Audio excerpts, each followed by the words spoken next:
สวัสดีครับพี่ชาวเบรีวิวนะครับมาพบกันอีกครั้งแล้วนะครับผมก็สอบเสร็จแล้วครับมาถึงเพิ่งเสร็จไป1 วิชาครับเดี๋ยวก็มีอีกหน่อยนะครับก็ครับวันนี้จะมาพูดมาคลายเครียดบ้างครับก็คลิปที่ผ่านมารู้สึกว่าจะยากมากนะครับแต่ก็เชื่อว่าคงมีพี่บางท่านที่ทำตามได้บ้างนะครับเดี๋ยววันนี้ก็จะเอาง่ายๆนะครับง่ายๆแต่ก็ไม่ถึงกับง่ายโดยสิ้นเชิงนะครับผมจะให้ไปทั้งหมด4 ท่านะครับเริ่มกันเลยนะครับผมเริ่มด้วยท่าแรกนะครับปกตินะครับจะมีท่าเปิดมีดนะฮะถ้าเกิดท่าควิกดอคือท่านี้นะครับท่าแบบนี้ท่าเปิดควิกดอนะครับหรือท่าวินมิลนะครับท่ากังหันนะครับอันนี้ก็เราข้ามไปนะครับเพราะว่าหลายคนก็พอเป็นแล้วนะครับนี้จะอีกท่าหนึ่งคือท่าบทพื้นฐานนะครับท่านี้ผมก็ได้สอนไปแล้วนะครับวันนี้จะมาพูดท่าหนึ่งซึ่งง่ายนะฮะง่ายกว่านะครับผมทำให้ดูก่อนนะครับผมท่าแรกนะครับ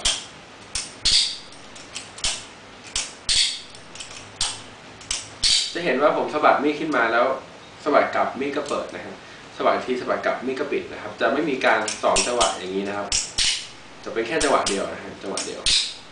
แต่ว่ามีดก็สามารถเปิดปิดได้เช่นกันนะครับเพราะว่านะครับดูภาพช้านะครับพอผมสะบัดขึ้นมานะครับเมื่อส่วนไบแฮนเดิลนะครับผมตั้งฉากนะฮะหรือว่าชี้ขึ้นฟ้านะครับชี้ขึ้นฟ้าหรือใกล้ชี้ขึ้นฟ้านะครับให้ใช้นิ้วชี้กับนิ้วโป้งนะครับนิ้วชี้นิ้วโป้งเป็นตัวบิดหมุนนะครับแล้วมีดก็จะลงมาแล้วก็สะบัดกลับมีดก็เปิดนะครับตอนเก็บก็เหมือนกันนะครับสะบัดนะครับพอไบแฮนเดอร์จะชี้ขึ้นฟ้าปุ๊บก็เหมือนเดิมนะครับหมุนทวนเข็มนะฮะหมุนทวนเข็มหมุนทวนเข็มนะครับปั๊บสะบัดปิดปั๊บถ้าทำช้าๆจะเห็นว่ามีการหมุนนะครับผมครับถ้าทำเร็วก็จะเนียนหน่อยนะครับครับผมจบท่าแรกนะครับต่อไปท่าที่2นะครับท่านี้ผมว่ายากกว่าท่าแรกนะครับอันนี้จะเรียงระดับความยากไปนะครับผมท่าที่2นะครับก็เรียกว่าท่าแฟนนิ่งหรือท่าพัดลมนะครับโดยการเราจะอันนี้ตัวไม่คมนะครับตัวซ้อมครับตัวจริงจะเอามาทำตัวซ้อมครับก็จับด้านเซฟแฮนเดิลเหมือนเดิมนะครับผมเปิดมีดขึ้นมาในลักษณะนี้นะครับเสร็จแล้วก็ประคองมีดไว้นะครับอย่ากำแน่นนะแค่หลวมๆนะประคองมีดไว้เฉยๆนะครับแต่ก็ไม่ถึงกับขนาดนี้นะก็กำพอสมควรครับแล้วก็หมุนนะคือโดยการเริ่มเหวี่ยงนะครับเหวี่ยงตามเข็มนาฬิกาครับการจะเริ่มเหวี่ยงเนี่ยนะครับตอนแรกให้รู้วงให้รู้แรงสวิงของมันก่อนนะครับก็ลองเหวี่ยงมาดูก่อนนะครับจากนั้นก็ลองทีละรอบนะครับทีละรอบนะครับทีละรอบนะครับเสร็จแล้วก็พยายามหาจังหวะต่อเนื่องเอานะครับซึ่งแต่ละคนก็จะต่างกันไปนะครับ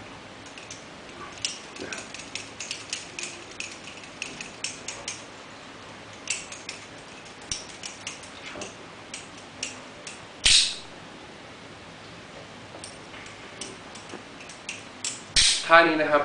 จะมีประโยชน์นะฮะก็อาจจะสงสัยว่า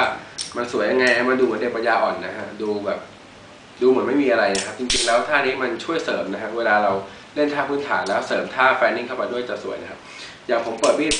ท่าปกติท่านี้นะครับเข้ามาแล้วโอเพนนิ่งนะครับธรรมดาแต่ถ้าเกิดเสริมแฟนนิ่งไปด้วยนะฮะจะสวยขึ้นนะครับ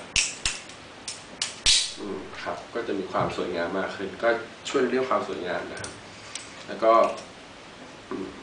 อาจจะช่วยในอีกหลายเรื่องนะเช่นเรื่องการกะแรงอะไรต่างๆนะครับครับผมอันนี้ก็ท่าที่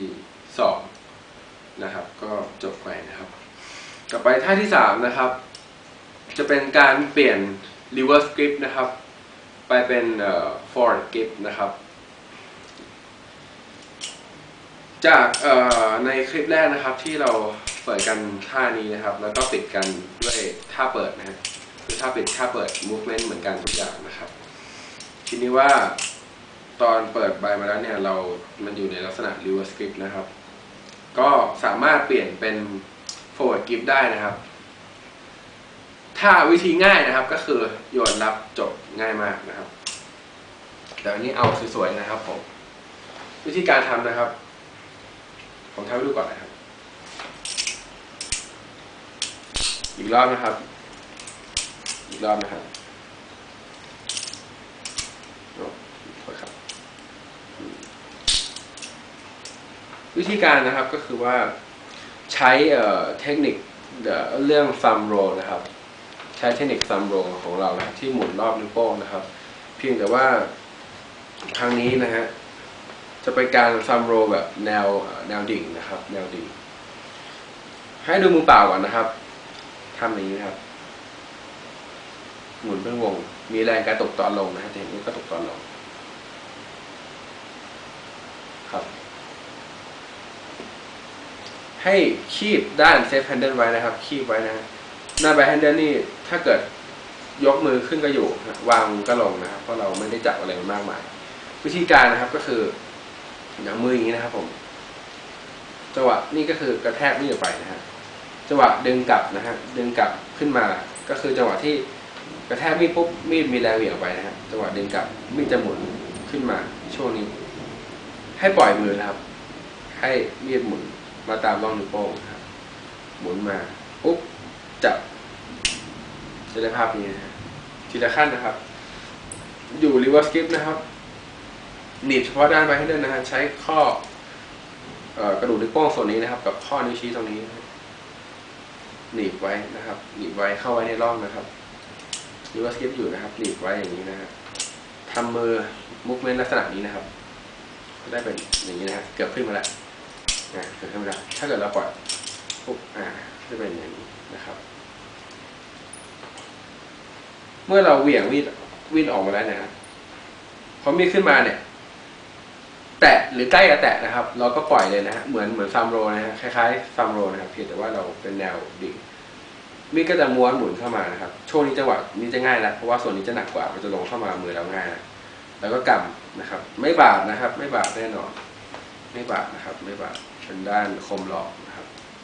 กำเสร็จนะฮะต่อไปขั้นต่อไปคือสะบัดข้อมือนะแค่สะบัดข้อมือนะครับสะบัดข้อมืออาจจะสุดแค่นี้ก่อนก็ได้นะสะบัดข้อมือสะบัดข้อครับสะบัดแล้วปล่อยนะฮะเบาๆนะครับไม่ต้องสะบัดอะไรแรงมากมายนะครับนี่ก็อยู่แล้วนะฮะ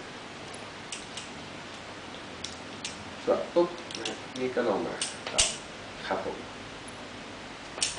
ครับต่อไปนะครับท่าที่4นะครับคือกล้องจะหมดแล้วนะครับท่าที่4นะครับให้จับด้านไบค์แฮนเดิลนะครับอันนี้ใช้เหมือนท่าที่หมุนรอบนิ้วชี้นะครับจับไบค์แฮนเดิลนะครับจับอย่างนี้นะครับผมสะบัดเซฟแฮนเดิลขึ้นมานะครับขึ้นมาโดนข้อนิ้วชี้ช่วงนี้นะครับช่วงนี้มาปุ๊บนะครับจังหวะที่เซฟแฮนเดิลใกล้สัมผัสหรือสัมผัสปุ๊บนะครับหรือเพิ่งจะสัมผัสเลยนะฮะให้เก็บนิ้วกลางนิ้วนางนิ้วก้อยเข้าไปข้างในปล่อยให้เซฟแฮนเดิลหมุนรอบนิ้วชี้เมื่อเซฟแฮนเดิลใกล้จะขึ้นมาชี้ฟ้านะครับเซฟแฮนเดิลใกล้จะขึ้นมาชี้ฟ้าปุ๊บนิ้วชี้นิ้วโป้งหนีบไว้รับนะครับผมจะทำให้ดูนะครับมันยากครับอีกรอบนะครับ